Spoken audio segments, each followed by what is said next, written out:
Guys, நம்ம சேனல்ல நீங்க என்ன பார்க்க போறோம்னா எல்லாரும் சிக்கன்ல தான் grill செஞ்சு பார்த்திருப்பீங்க.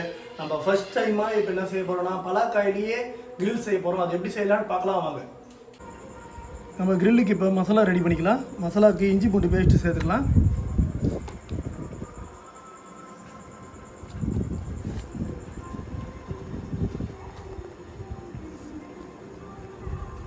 தயிர், சிக்கன் மசாலா,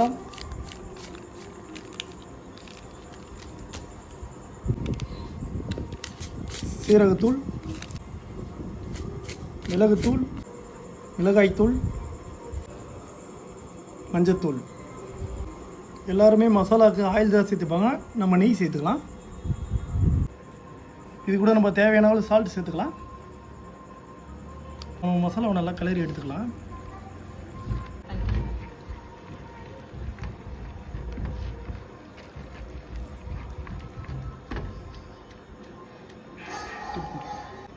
பலாக்காயை நல்லா இதுமாரி தோல் சீவியாச்சு. இதுக்கு மேலே இதுமாரி நல்லா கோடு போட்டுக்கலாம். நம்மளோட செஞ்சு வச்சுருக்க மசாலா இது உள்ளே இறங்கணும்ல, அதனால் நம்ம நல்லா இது மேலே கோடு போட்டுக்கலாம்.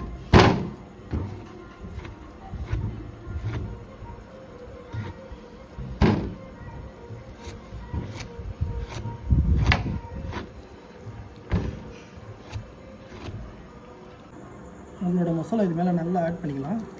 எந்த அளவுக்கு மசாலா ஆட் ஆகுதோ அந்த அளவுக்கு நம்மளுக்கு டேஸ்ட் நல்லா சூப்பராக இருக்கும்.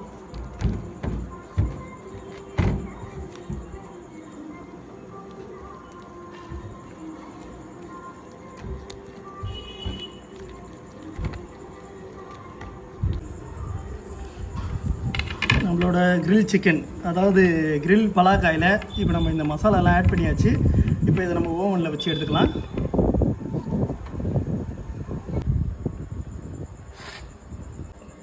மசாலா ரெடி ஆகிடுச்சு. இப்போ நம்ம இதை ஓவனில் எடுத்து வச்சிடலாம். ஓவன் ஒரு 10 நிமிஷம் ப்ரீ ஹீட்டில் இருக்குது. இப்போ நம்ம இதை ஓவனில் வச்சுக்கலாம். நம்மளோட கிரில் பலாக்காய் எடுத்து ஓவனில் வச்சாச்சு. இது ஒரு 1/2 hour கழித்து நம்ம பார்க்கலாம் எப்படி வந்து வருதுன்ட்டு. நம்மளோட கிரில் பலாக்காய் ரெடி ஆகிடுச்சு. இதை வெளியே எடுத்து பார்க்கலாம். நம்மளோட கிரில் பலாக்காய் ரெடி ஆகிடுச்சு. நீங்களும் இதே மாதிரி வீட்டில் செஞ்சு பாருங்கள். செஞ்சு பார்த்துட்டு நம்மளுக்கு சொல்லுங்கள். இதேமாரி உங்களுக்கு வேறு வீடியோ எடுத்த வீடியோ ஏதாச்சும் தேவைப்படுச்சுன்னா நீங்கள் கமெண்ட்டில் சொல்லுங்கள், செஞ்சிடலாம். இதை நம்ம ஒரு சப்ஸ்கிரைபர் தான் இதை கேட்டார், அதுக்காக தான் இங்கே நம்ம செஞ்சுருக்கோம். இதேமாதிரி நீங்களும் ஏதாச்சும் கமெண்ட் பண்ணிங்கன்னா நம்ம செய்யலாம். Hi guys, welcome to my channel. நம்ம சேனல் இன்னைக்கு பார்க்க போகிறது முருங்கைக்காய் ஊறுகாய். அதை எப்படி செய்யலாம்னு பார்க்கலாம் வாங்க. நம்ம முருங்கைக்காய்க்கு இது மாதிரி தண்ணி இந்த அளவுக்கு வச்சுட்டு முருங்கைக்காய் அப்படியே வேக வச்சு எடுத்துக்கலாம். முருங்கைக்காய் நல்லா வெந்து வரட்டும். அதுக்கப்புறம் நம்ம இதை உரிச்சிக்கலாம். இது கூட நம்ம தேவையான மஞ்சள் தூள் சேர்த்துக்கலாம். இது கூட நம்ம தேவையான கல்லுப்பு சேர்த்துக்கலாம். நல்லா வெந்து வரட்டும். வெந்து வந்ததுக்கப்புறம் நம்ம பார்க்கலாம்.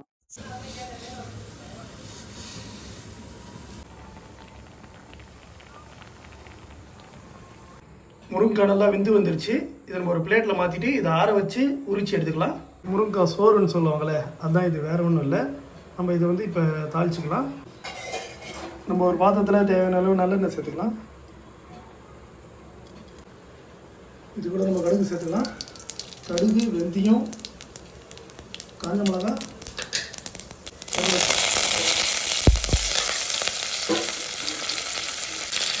இது கூட நம்ம உரிச்சு வச்சிருக்க முருங்கைக்காய் சேர்த்துக்கலாம். இது கூட நம்ம தேவையான மிளகாய் தூள் சேர்த்துக்கலாம். இது கூட நம்ம பெருங்காய் தூள் சேர்த்துக்கலாம் தேவையான அளவு. நம்மளோட ஊறுகாய் ரெடி ஆகிடுச்சு. இதை ஒரு கப்பில் மாற்றிக்கலாம். இதில் சால்ட்டு மட்டும் சேர்க்கக்கூடாது. ஏன்னா நம்ம சால்ட்டு முதல்லையே வந்து கல்லுப்பு போட்டாச்சுல, முருங்கைக்காயை வந்து வேக வைக்கிறோம் அப்படியே, அதால் இதில் சால்ட்டு போடக்கூடாது. நம்மளோட ஊறுகாய் ரெடி ஆகிடுச்சு. நம்மளோட முருங்கைக்காய் ஊறுகாய் ரெடி ஆகிடுச்சு. நீங்களும் இதே மாதிரி வீட்டில் செஞ்சு பாருங்கள். செஞ்சு பார்த்துட்டு நம்மளுக்கு கமெண்ட் பண்ணுங்கள்.